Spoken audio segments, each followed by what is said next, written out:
Science fiction movies have long sparked our imagination into what the future may look like. From Marty McFly's hoverboard to Luke Skywalker's lightsaber and the Enterprise's transporter. Over the decades, some of these depictions are coming true as we surge into a world where once science fiction now becomes science fact. Let's take a look at what the near and not so near future will look and live like. Welcome to another episode of Money Matters.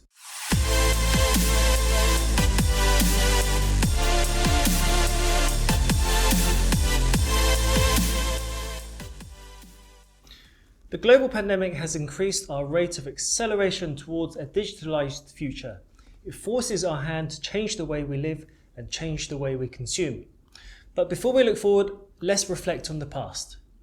Remember the days of fixed landline phones before mobile phones, our friends and family's telephone numbers stored in little notebooks. These were the days when it was unacceptable to be late because there was no way of notifying of one's lateness. Remember the days of dial-up internet, waiting for your family to get off the phone before you can get online and check your inbox with that one new email. And remember the time of physical newspapers that left ink marks on your hands, and when the milkman would deliver fresh milk to your door each morning. The present is so very much different from the past, and the future again will look very different. The rate of change seemingly accelerating endlessly. And the rate of change is not limited by technological advances per se, it's actually social acceptance. Some technologies have come and gone, only to succeed a second or third time as society has accepted its introduction by understanding how it benefits us and how it fits into our daily lives. So imagine this. Imagine a tomorrow where all cars are electric and are not driven by us, but are driven by automated systems powered by artificial intelligence and ultra low latency 6G to communicate with each other. Accidents are a very rare occurrence. Personal vehicle insurance is a thing of the past. We no longer own the cars, we lease them. We won't even have parking spaces. The cars go away and park at super garages at night when not in use for extended periods of time. They anticipate our needs. They come to our doors, take us to work, and are always there for every aspect of our lives. Our lives, our schedules are uploaded onto the cloud. Tech companies manage our personal data, crunch the numbers, and provide the appropriate services when we need them. Automation is the name of the game. Groceries come to us without us needing to lift a finger. Our days are organized, optimized, and automated. Restaurants are booked for us, laundry taken care of. Our homes are smart and maintain themselves. Systems exist to automate our daily lives. Home androids will exist in every household. These robotic servants maintain and manage the house. Less of a cleaner, less of a maid, but personal butlers to our daily lives. They take the kids to school, they help with their homework, they prepare their meals, they manage the household finances and remind us of family appointments. Doctor's appointments will be conducted by AI bots held over video calls, and automated systems will prescribe basic ailments. Doctors' clinics will consolidate into super clinics. The same goes for hospitals. Super hospitals will serve as an all-encompassing medical centre for all types of treatments. Treatments will include alternative medicines, although in those days they will not be considered alternative. These will include acupuncture, wellness treatments, and harmonious treatments that are more preventative than curing.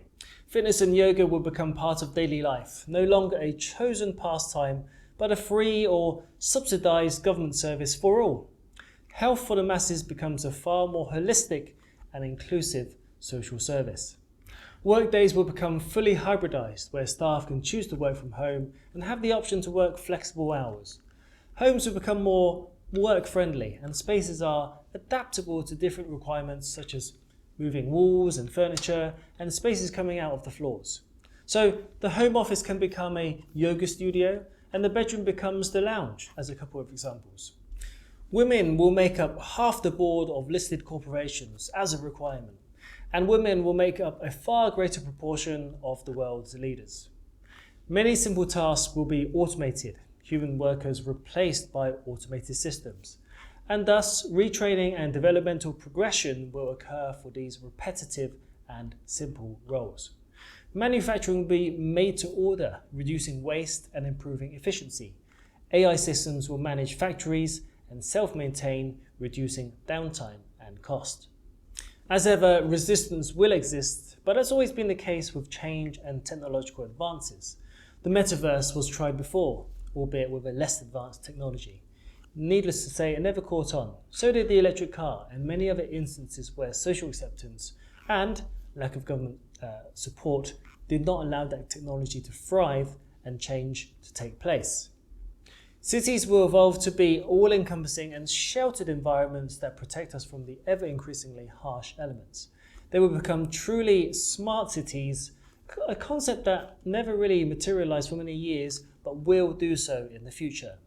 Cars will be banned from our cities where only public transport exists, and public transport will be fully automated. Cameras will constantly monitor movement in the city and identify faces with data that is continually fed to a central network powered by quantum computing to proactively identify and assess threats. Any crimes will be quickly dealt with and perpetrators caught and quickly convicted. The physical retail experience will be hybridized in that upon entry, cameras will identify us and load up our personal shopping accounts with suggestions made to assist our shopping experience, directing us to items in the shop that we were previously browsing online. People of the future will buy enhancements, mechanical and biological augmentations, some implemented at conception and some as upgrades throughout their lifetime. People buy these upgrades to give them an edge in an ever-increasingly fast-paced digital era. Social interactions will largely emigrate to the digital plane, the metaverse, or whatever name it will take on.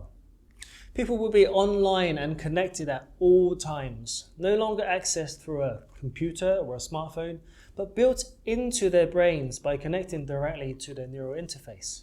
They no longer need to push buttons to make commands, they just think it, and they can access a wealth of information and services on the digital plane. Needless to say, the online world and the digital plane will play an ever increasingly important role in the future of mankind, connecting everyone to everyone and everything. International travel will see a reduction in numbers in this new digitalized era, people opting to interact digitally instead of physically. Past and present depictions of the future are quickly upon us. As mankind makes all these advancements, the issue of sustainability lurks in the background, an ever-present threat to our way of living and economic stability. Whilst leaders are making verbal commitments, jumping on the bandwagon of being responsible leaders in the face of their peers, more action is needed. We need clean and sustainable energy. We need an alternative to plastics, not just find ways to recycle it or retrieve it. Prevention is better than cure. We need to rid our reliance on fossil fuels. We need to reduce excessive waste, fast fashion being one example of consumerism over sustainability. We need to find ways to reduce food waste and find more sustainable ways of producing food. The list goes on, and it's a long list. Our actions today decide the fate of tomorrow, decide the fate of our children's future, decide the fate of our planet. Or maybe our future will be on another planet, Mars, Titan. Time will tell. But our planet Earth is worth saving, if only we can better work together for the greater good.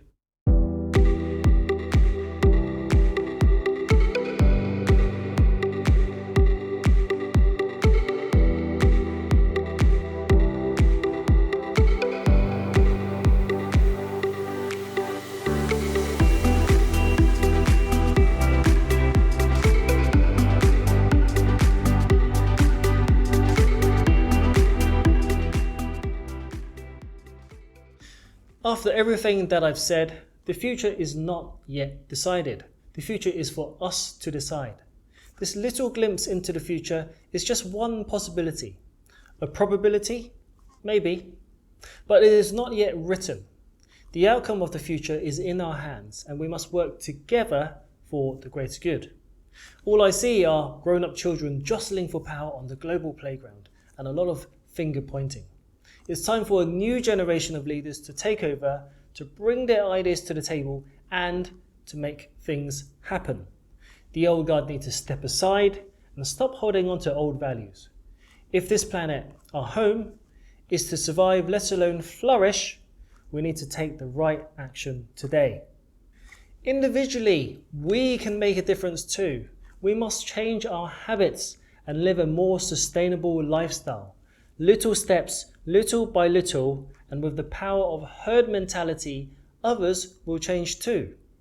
Why can't change happen from the bottom up? The answer is it can.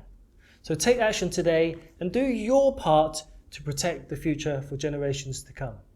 There's more than enough information. There are plenty of ideas to go around. What we need is action. So let's get on with it. Thank you for joining me on this episode. Let me know what other topics you would like to hear about in future videos. If you like the video, smash the like button, subscribe, and I'll see you in the next episode of Money Matters.